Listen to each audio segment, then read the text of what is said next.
Hi. Unfiltered, raw footage. There's no audio coming into Pro Tools. This is just from my iPhone 15 Pro. It's not even 15 Pro Max or 15 Pro Max Plus, whatever is out there right now. But just keeping it simple, guys. I'm like really busy, but I've been wanting to do a studio tour and I haven't been able to do it. I'm here now, so I'm going to take a few minutes to try to get as much as possible, because I like to share the things that I'm doing and inspire people that are getting into studio tour, getting into building a setup at home. So we are in my home here in Piscataway, New Jersey. I have a home studio. In this studio, I've worked with supervisors, music directors, independent artists, singer-songwriters. You think about it, from remotely to in person right here at my place studio. So we've been able to work in a lot of great projects, and we still have a lot of things to do here. And I'm super grateful for that. Before we begin, I also want to encourage everybody that might see this for the very first time. Everything here is basically purchased little by little. Nothing was purchased here all at once. So, I'll get to it. And you'll notice that I have things that I have new here, but old gear that was sold. So I did addition by subtraction. So those things I do a lot. I don't keep everything and then add on gear on top of gear. I don't do that. So we're gonna start now. Let's go.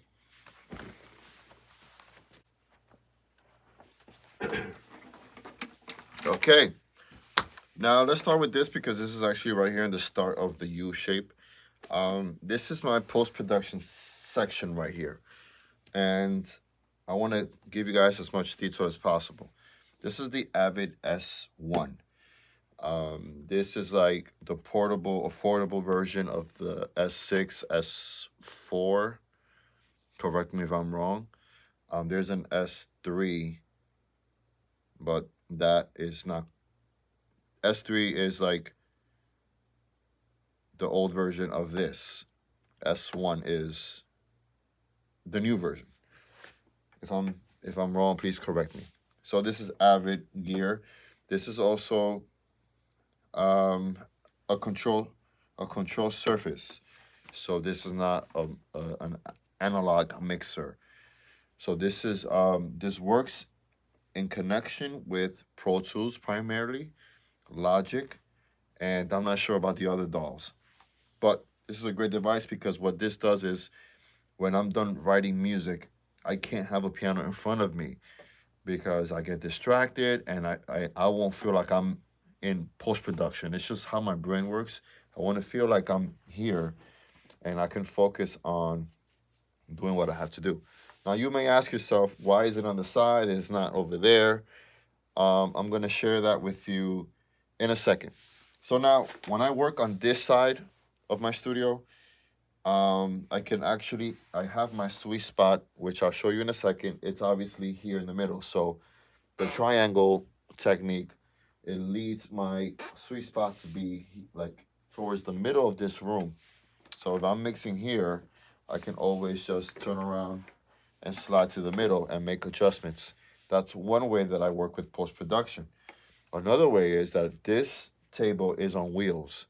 So I can roll this right in front of my sweet spot, and you'll see that, the two monitors will be there and I can mix as well.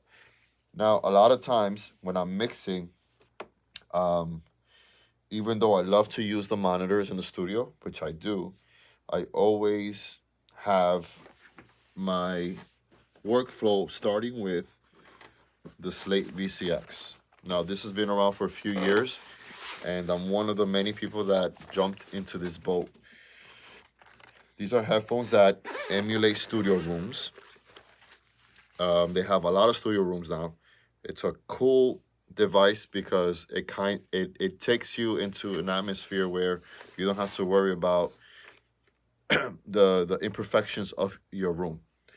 And so if you're insecure about anything, like I am sometimes, I will start a mix with the VSX, choose a room that I want to be in, and I'll begin mixing there, and also, as well with the reference tracks. So when I'm talking about mixing, just know that I always use reference tracks, depending on what the client sends me that they want to try to imitate and try to get the closest sound as possible.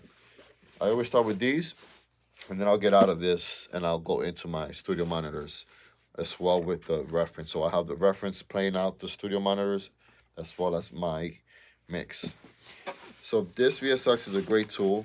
Now they actually have payment plans, and they have essentials and then something above essentials, and you can purchase it if you would like to try it. You can. I don't know if they have free trial. I don't think they have free trial, but the customer service for this company,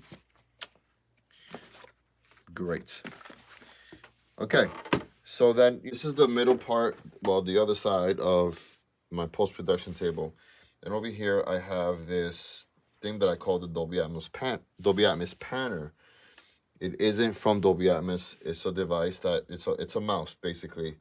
So I have my second computer here. As when you see this pen on the pad, you'll notice it moves around. So what I do with this pen is when I'm ready to automate some objects in Dolby Atmos, which we're going to talk about now, I can move the objects with the pen nicely all around, and that will get automated and recorded into the into the mix. So that is that, and I have an old school Apple keyboard and one of those slim, I don't know what this is called, but it's from Apple as well. I have these two lights there and there that just gives me like a light because I like to work in the dark. Now this device is pretty cool. I like this. This one is the Advent dock. This gives you like the real old school feel where you could just press play, record, go back, and the knob here is used in different ways to zoom in, to zoom out, to move to the left, to the right, up and down with these functions here. This right here, so this device can also be used without the S1s, and you can use one fader to do your mixing. You can also write automation the way you like it, touch latch with the trim, and when you're done, you can press read so that you don't accidentally mess up your automation. You can, solo, mute, and these right here, these knobs are basically, it takes you into the parameters of whatever plugins you're using, whether it be in the sends or in the inserts, and you can move around and play with those things. And then over here you have your monitor control room, where you can, your master fader, you can go up and down. That's also pretty cool. I don't really use this because when I'm mixing, I need to keep my master fader the same position. So I would only use this if I know I'm not mixing, if I'm just opening up a session, just to open it up, and it's not related to mixing. I could just use that to go up and down in volume. So this is my table, and as you can see in the bottom, we have wheels, and this is what I was talking about. So what I would do is this whole table would be rolled over here right in front of my composing desk, and my sweet spot is right here. We have the triangle technique that we use, and it measures to here, ear level. So I'm sitting here, and my post-production table will be right there. So this will allow for us to sit right in the center of the stereo image, and then whoever's sitting in the back would also be able to hear it.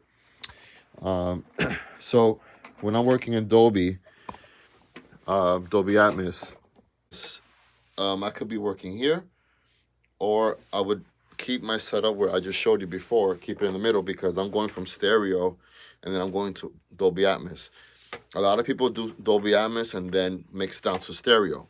However, I do it the other way around because that's how I was taught in the very beginning stages of Dolby Atmos coming out.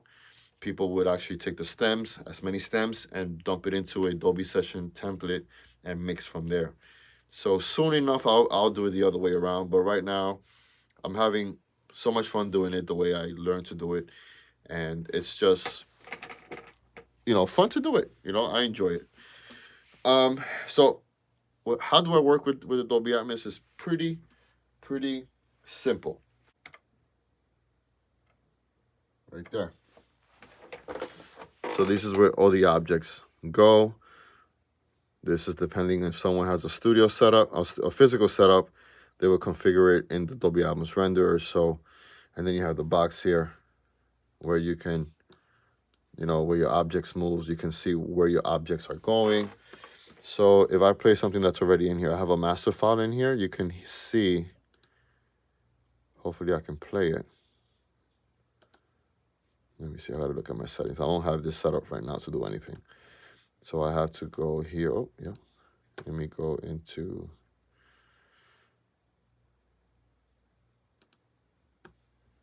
here. Now I can play it, hopefully. Yeah, it's gonna play it. See, so you have the objects happening. This is pretty cool, right? So this is all set up with my Dolby Atmos panner, and this is how I move objects around. I have it going from the top, and I have the objects here, the loudness meter here. So if you guys are getting into this, you'll notice that Pro Tools has an internal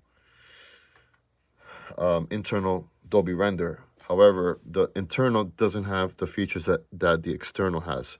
So you will have to use a third-party loudness meter plugin to get you to read your loudness and your true peak and whatnot. And I'm not really feeling that too much because I like to have everything in one application. Because while I'm mixing, leveling my Dolby Atmos mix to hit near the integrated loudness level and making sure that the true peak stays under 0, doesn't exceed -1. And so we have that here, and I can see everything while I'm working. And when I'm starting the Dolby Atmos mix, I'm doing it with my S1s, with my Dolby panner, and we just move on forward. Right now, this is a master file. So you're just hearing like if I would have a Dolby Atmos mix and I would reference it with another Dolby Atmos record or album, and I would feel like something needs to be tweaked.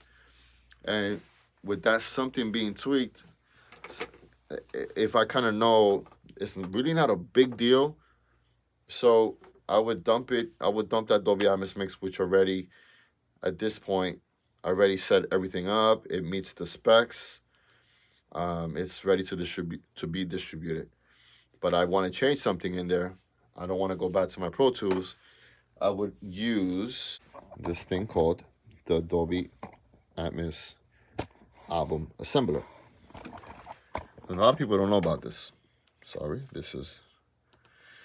so what is this?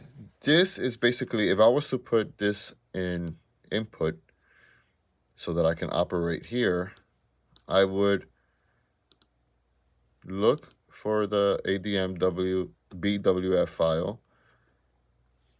So we have the whole Dolby Atmos mix, from Pro Tools, right? I met the specs, everything is good. And you know how you know you met the specs is this also has an analyze loudness. So if I press this, the cool thing about this whole assembler is that everything is there. I'm going to show you these things real quick. This is how I work. And this is just one of my tools. So it's analyzing the loudness. So you kind of want to have like a good, perfect answer to your overall loudness, opposed to just evaluating it while it's playing the whole track. You can get the answer right here. So you'll see here if the specs are met. So as it's going, you'll see what's happening. Okay, so you'll see the analyzer is giving us exactly what we want. Not that they do it for you, is that you have to set it up. You have to continue working on it. So the delivery spec is met. 18.0, right below -1. So right true peak -3.3, which is perfect. Which is really good. So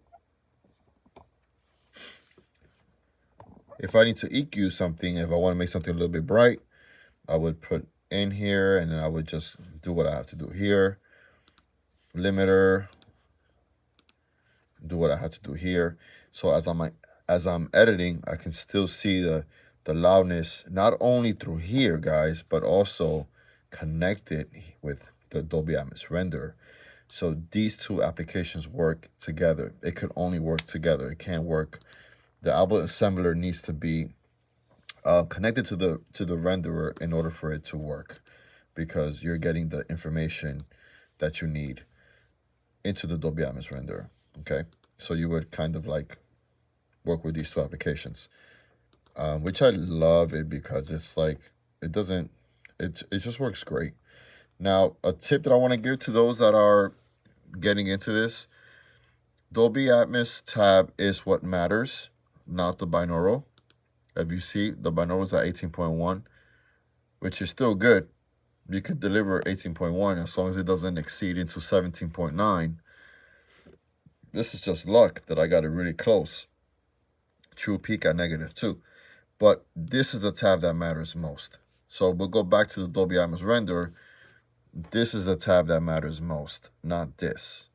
So you'll see 17.6 is because it just played in the middle of the song, but you can always reset it and play through the whole song, and then you'll know, hey, it's -18. Pretty dope.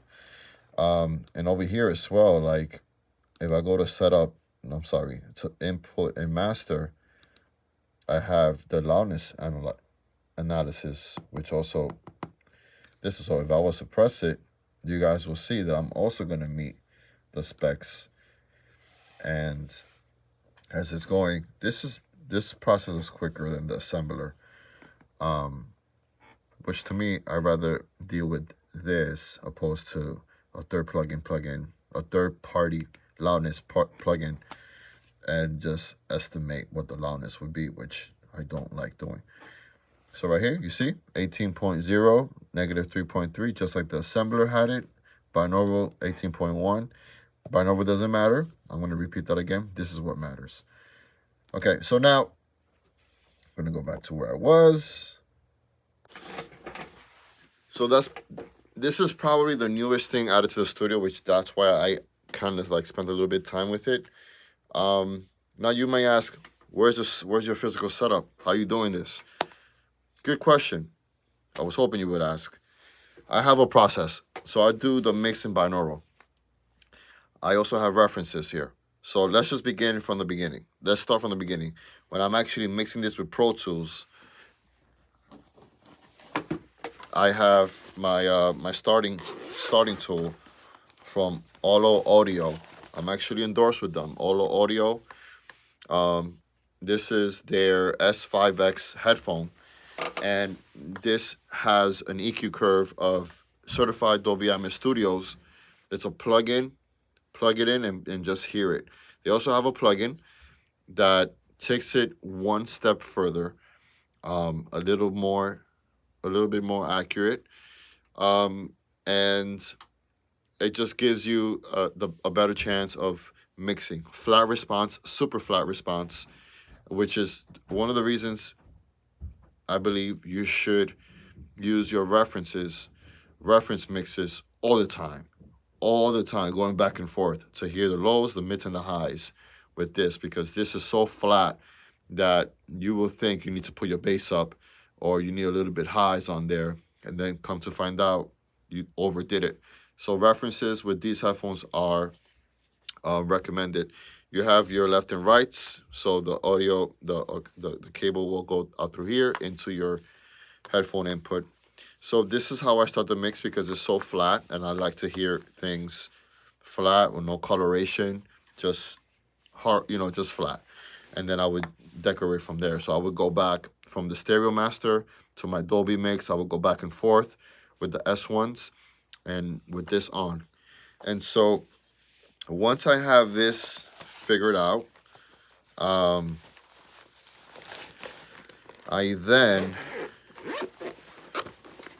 then would use the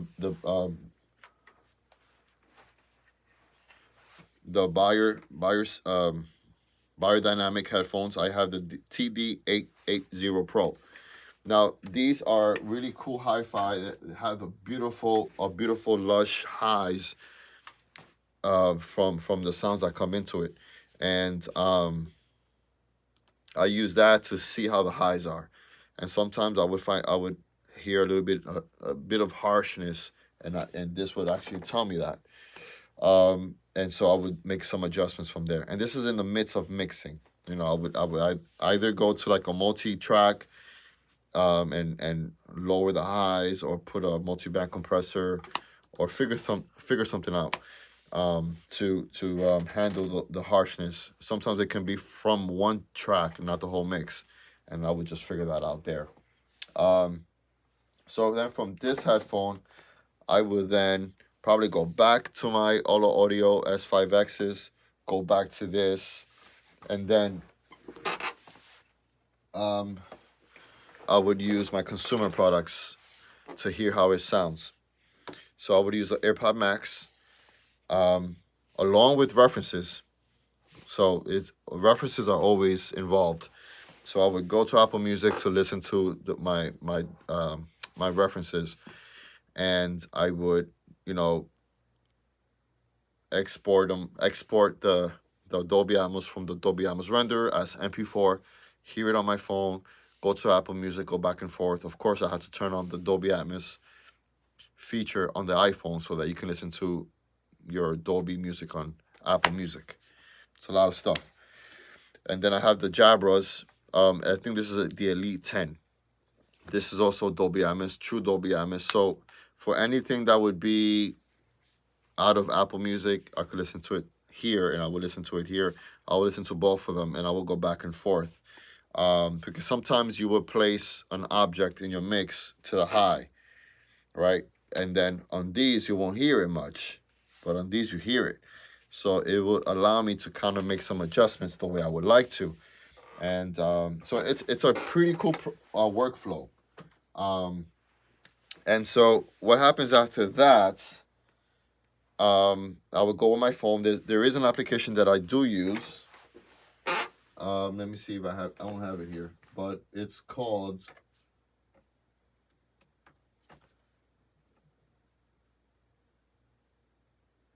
give it a second. It's called the Binaural renderer for Apple Music. It should pop out any second now.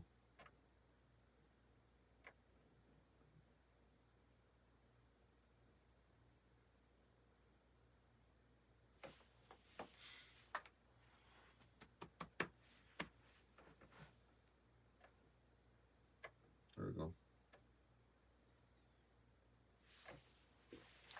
So it's called the Binaural renderer for Apple Music. You will see it right there.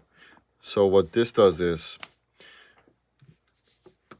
the renderer gets connected to this, and then this gets connected to your Apple device. So I will connect the binaural renderer for Apple Music with my AirPod Max, and I can hear exactly how it's going to sound in Apple Music. A good tip to know that a lot of the Macs, this is my main computer. Let me just go back here.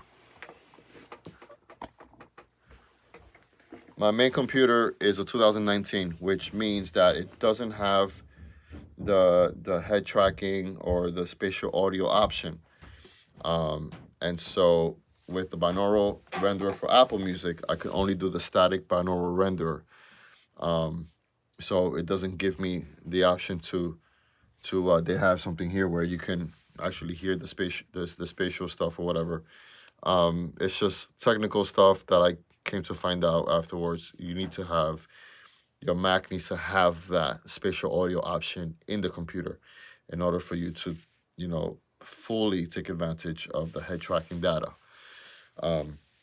that the binaural renderer for Apple Music uses. It doesn't stop me anyway from fulfilling. I have 20 productions out already, Dolby Atmos productions, but this is a tool that I love to use because I can still use it and I can still hear it. So that's for Apple. We have Tidal that also does Dolby Atmos music, and I recently just got this and I've used it already. And this is pretty awesome. I want to show you guys because this is one of the coolest things that I have with for my Dolby Atmos workflow. The Odyssey Maxwell. Let me see if I can show you that. Oh yeah, this baby is pretty heavy. These babies are beautiful. So for those that are gamers, you guys know these are gamer headphones, but this has a system that's integrated with the Dolby Atmos renderer. The only headphones that has integrated technology with Dolby Atmos render. Again, there's no third apps, there's no extension of head tracking. This is just a headphone that has Dolby Atmos in it. So it works with Dolby Atmos renderers. So if I take the cable, the USB-C cable, and the good thing about these Odyssey headphones is that they think for the consumer. Why do I say that? Because a lot of companies, they just give you the USB to USB and you're screwed. These people give you an extension, an adapter, whatever it's called. You plug it in and you can use a standard USB connection. When you use a standard USB connection, you plug it into your system.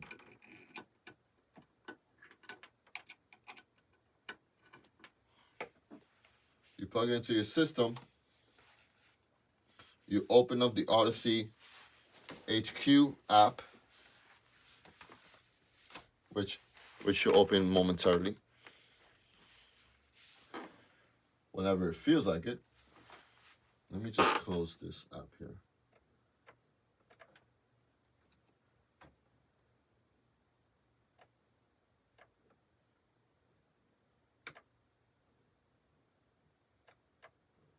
Okay, so as it opens, you'll have to just give me 1 second.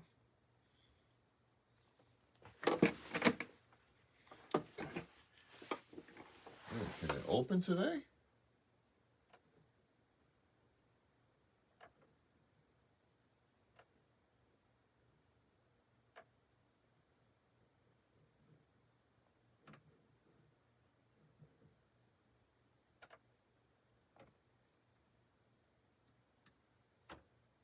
Oh, it's going. Okay.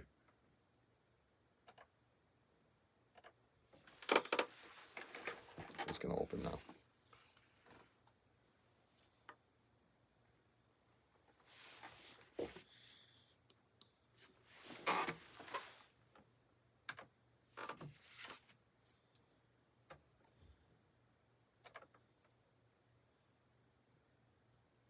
Okay. So now you'll see that the Odyssey app is here.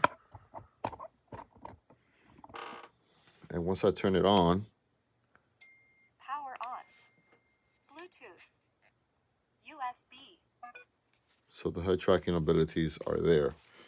So I press the center, it goes, when I put it on, let me show you guys. When I put this on, make sure that the left is on the left. Just for now, I want to show you guys. Now you notice that the cable is connected because the way to work with the Dolby Atmos renderer, the dongle, the wireless doesn't work with the wireless dongle. It works with the cable, so it has to be connected. So if I put this on the straight, you can see the face moving. You see, I'm going up, down, side. You can see it. So now, what's the whole point of this? The whole point of this is that once this is set, I can close it, right? And I will bring my renderer here, and I can just set that. I can go to the preferences once again. I have to change the output device into to this, and then the head tracking abilities has to be. Let me see here.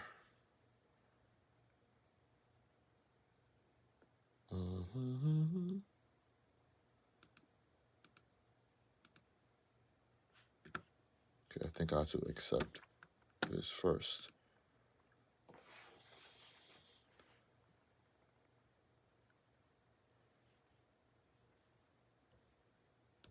Okay, so I'll go here. That's connected. Oh, wait. So then once you have the output into the Odyssey Maxwell game, then you'll go down to the head tracking, and you can pick the Maxwell head tracking version. You press accept, and you'll notice that the head is moving. It moves along with me. So when I play my master file,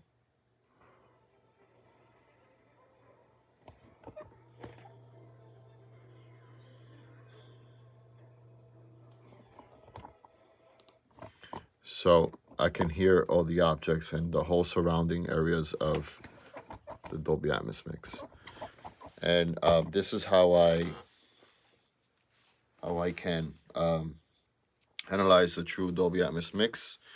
And of course, I always do it with, I have an Amazon Echo Studio consumer product upstairs. I have AirPod Pros, AirPod Max. I have the Jabro Elite 10 with true Dolby Atmos technology, and I have this. And so basically, you know, when I put the references from Dolby Atmos music, like a motion picture soundtrack album from Dune, for example. I use a lot of the Dune soundtracks because they're Dolby Atmos mixes, as well as the Flash movie, well, the newest one. I turn those on and I go back and forth. And when I feel like it's kind of there, I'm pretty happy. And that's how I know, because if I can hear, you know, a movie soundtrack from The Flash or from Dune, hear it in my system, and I put my mixes, and then it's up there with it. You know, not exactly the same, obviously, because different arrangements, different genres, but I can feel the loudness. I can feel the dynamics close together.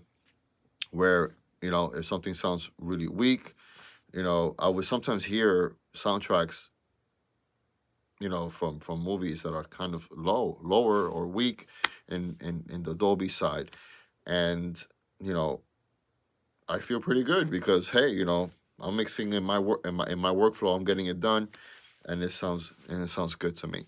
And so that's the Dolby side of things. There's really nothing else but the technology. You know, going from here, going to my auto audio, and then when I'm basically done, I just shut it off. Power off. And I'll disconnect it, and I'll put it in the bag that I have for it. Then I'll put it away until the next session. So I don't abuse headphones because I have like certain assigned headphones for certain things. And oh, I forgot to put the cable in there. And so my headphones don't have a lot of wear and tear, except for the AirPod Max, because I use it for as a customer and as a consumer of music. I use it as well. And of course my Jabras I carry everywhere with me. So if I want to hear something in Dolby, I'll just turn that on. So I go from stereo to Dolby, on and off, back and forth. But I do have to tell you guys that you have to listen to Dolby Atmos music with intentional. It has to be. You can't just expect for Dolby music from Apple Music or Tidal to just play. without having the settings on. What does that mean? I have my phone there, but I can't really show you. But I can show you when I do reference. Let me take you to my composer desk. But I can show you though for sure that when I do reference on Apple Music, and I'm using my Odysseys, Maxwell's, AirPod Max, I have to intentionally go to settings, go to playback, and make sure that the Dolby Atmos side is either off or on. So when I'm doing referencing and mixing Dolby, I have it on always on. So that way, when I'm playing music from Apple Music, like for example, it could be anything, it could be this.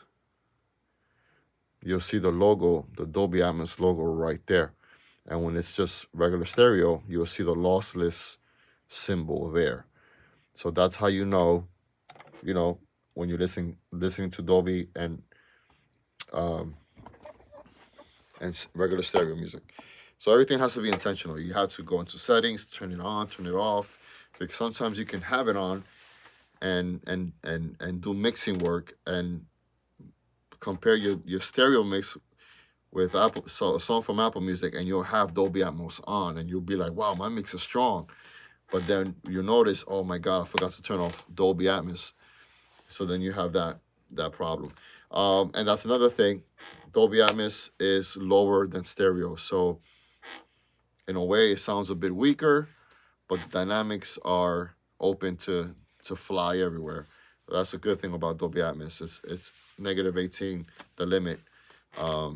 In loudness, and so we do it. We do it all the we've been doing it here, so it's natural for me to get into that and do what I got to do. So going into the next step. Okay, so enough talk about Dolby Atmos, but I am willing to share more information if you're interested in. Ultimately, to summarize the Dolby Atmos, you don't need a physical setup. Physical setups are something that you can actually start building small. And that's exactly what I'm going to do. I'm planning to build it small and just build it up as I move forward, because audio interfaces have an important role to play and what they offer. So, some audio interfaces might have it. Like, for example, my audio interface is the Apollo X6. I could only do 5.1, so I can't do Atmos in it. So I would have to either move to a different audio interface or add an X16 or Apollo 16 to my rig, which in hand would be convenient because I could just daisy chain my Apollo gear. If not, sell the Apollo gear and get an audio interface that has everything in it. So those are options that, I'm thinking about, and very important things. Aside from that, picking a brand of speakers and start packing them up, little by little, something that you could afford, or whatever it is that you desire, build for it, work for it. You know what I'm saying? So that's in the near future, but that doesn't stop me from providing Dolby Atmos work for my clients and even for my own music. It's such a treat to work in this format, and also just it's pretty cool. All right, so we're gonna move on to some of the playback headphones that I use for artists. It's still exactly the same ones from past studio tours. The Biodynamics 150s are still the headphones that I use for artists, and session musicians. I still have the Aventone Mix Cube headphone, which I don't use. And then you guys already seen the Biodynamic 880s that I use almost all the time. Very comfortable cushion. I love these headphones. And the rack gear is pretty much the same as the past, so I'm going to go through it quickly. the rack gear holds. Oh, this is a little drawer here. So I have the Akai MPK mini keyboard here. 2 power conditioners from Furman. This is for the S1, the Avid S1 in the dock. So when I turn this off, all the post-production stuff turns off. This is the whole studio here, apart from this. But if I turn this off, all the lights will turn off, the computers and everything. My main master audio interface, the Apollo X6. You know, it's a great audio interface. But again, you know, when we're moving up to immersive, this is very limited. So that is one of the things that I had to decide. This is the Blackmagic multi-dock with, I think these are 2 terabytes each. So one is holding old sessions that are completed, VSTs, instruments, effects, plugins, and other VSTs. And these are the current sessions. So each card has a role to play. Ethernet hub. I don't know if this is a hub, but this is where I have my 3 S1s. I have 3 more open. You know what that means. And then these are my computers, the Master Mac and my Picture Mac. So they communicate through Internet Hub when I'm writing to Picture. And you know, the same with my audio interface from my master audio interface. And then here we have the Picture Mac audio interface. They're both connected together.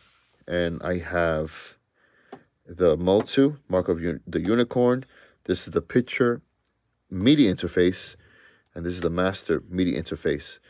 So both computers, when I'm writing music to Picture, they're communicating via MIDI and optical as well. So the audio from my Picture Mac is coming into here and into the system. So I can hear the dialogue and the effects from one computer, and I write music on the other. Pretty cool. And I have hiding here a Universal Audio satellite for DSP power. And that's one of the cool things about Apollo. The DSPs, I can use their plugins, use it wisely, and I can save a lot of energy. Also have a twin here. I use this as a control monitor. Works great. My kids love playing with the talkback button, by the way. And I still use the Quested monitor system. In the bottom, you'll see that the sub is a powered sub. Well, the speaker is passive, but this is the remote, the amplifier, I guess, or whatever you want to call it.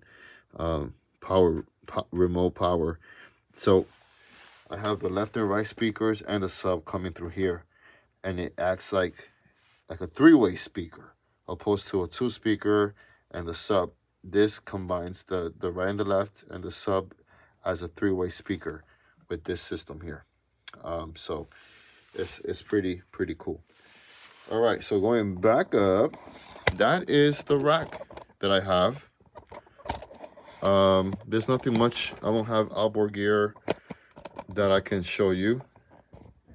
And let me go here. Can I go up? Oh yeah, we could go up. Okay. So I don't have any outboard gear because I don't have it. And am I into it? No, I'm not really into outboard gear because a lot of my work we have revisions. We have to recall settings and all that stuff. And so with plugins, I can easily save presets, bypass, undo, and all that good stuff. And so the only thing that is pretty much set it and forget it is when I'm recording vocals here, I use the Apollo console and I actually commit to it. So if I'm putting when I'm doing gain staging, I'm putting a compressor on the vocals, we're doing sound check, and we just make sure that it doesn't peak.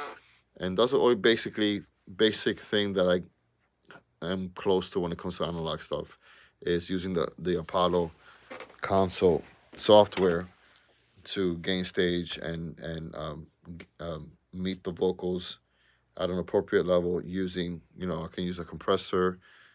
So because I know that the song is gonna have very high notes, and I'll work from there. But basically, outboard gear. I don't know. I think that technology. I'm attracted more to the technology that gets me to the point where I can get stuff done. So, that's where we at. My composer desk right here. Is pretty. It's sturdy. This was built by my friend Henry here in town. I was gonna get one done in LA. It was extremely expensive to ship it. Not the labor or the work, but to ship it, it was close to a G from LA to New Jersey. So wasn't really something that I was willing to do. So I showed my friend a picture, and I said, "Can we do something close to this?" And he flushed the keyboard into it. This is not nailed. This is not screwed in because I like to take it out if I have to. I don't like to keep things permanent. This is screwed in because it has to be screwed in. But my keyboard bed, I can actually take it out and I could adjust it. So I wanted to keep it that way. And so this whole desk here is holding all my composer stuff, as you can see. And the plugins that I preferably use, I'll share with you right now from my Stream Deck. What I use is Pro Tools, Logic. I do not use Cubase. So I have it there just in case, but I don't use it. Dropbox. This is a Meta. Is it called Meta? It's like a for the iPad to control Logic or Pro Tools. You can set up your macros, buttons and stuff. This is a bridge for the Touch OSC, which is something related to this. This is part of that. This is part of that. So these right here are just basically applications for the iPad that I leave here, and I can press it and control the DAWs. WeTransfer, I use it all the time. Landar, text messaging, Sibelius, I haven't used it. These are all applications that I use. And second page, Waves Audio. So I use Wave Audio plugins. I use Plugin Alliance, Softtube, P-Box or PyBox. This is an application where it's not an application, it's a website where you can, when you work with other composers and supervisors, you upload your soundtrack or music there, and they could actually give you feedback through there. And there's an app for that, and you could go back and forth. This is VSL, Vienna Ensemble Pro stuff. Pressed it by accident. This is Steinberg stuff. I don't use it. This is a percussion stuff. Musio, Dolby Atmos stuff. Listen to, which I use all the time. So this is something where clients can listen in from outside, from their side of the world, press a link and they can hear it. And that's basically it. This is my Isotope stuff and my Odyssey application. And then same thing, JL Cooper, Fader Master. It's off right now. And then my Dofer LMK 2 Plus with the control there and the power stuff right here. And the speakers left and right, still the Quested S7Rs with the SB10R in the bottom. And the Cal Digit that I can add more USB, more USB-C stuff. And it's a great tool. That is one of the best things to have for your computer when you need to add more inputs. And I have some USB hubs here for light stuff. That's a picture Mac hiding over there, which goes into this monitor. This monitor is for picture, but it is also used for the Master Mac. So picture Mac, Master Mac. This big screen is also connected to the picture. So whenever I'm scoring, I would have to change the source to the picture Mac side, so I can watch the movie and make cool music. And that's my money tree. That I'm still waiting for money, and it's not coming out. And basically my Aventor Mix Cube. I love using that just to hear stuff. And my Moog, my beautiful Moog. If you notice, the other Moog stuff is not here. That was one of the additions by subtraction. I sold it to a composer friend of mine to invest more in the Dolby Atmos stuff, the Dolby Atmos technology. So I got rid of those to invest in the Dolby Atmos gear that I need for me to be able to do it. Books, some final productions. Oh, this is pretty cool from Alan Meyerson. He wrote back. I actually wrote him a message because I wanted him to mix something and he was too busy to his own right. And so I sent him a few productions and he heard Deliver Us Latin Symphony and he put Anthony, beautiful work. And I had to keep it there. It just reminds me that he heard it and that he thought it was beautiful. And it inspires me because someone that works as Hans Zimmer's sound engineer, mixer, I can continue working and creating music because someone at that caliber, at that height, heard it. This is a cool reminder from a production for a movie that's going to come out hopefully this year, Ebenezer the Traveler. These are productions from Telemundo, Fox Sports. This is a big production that was done.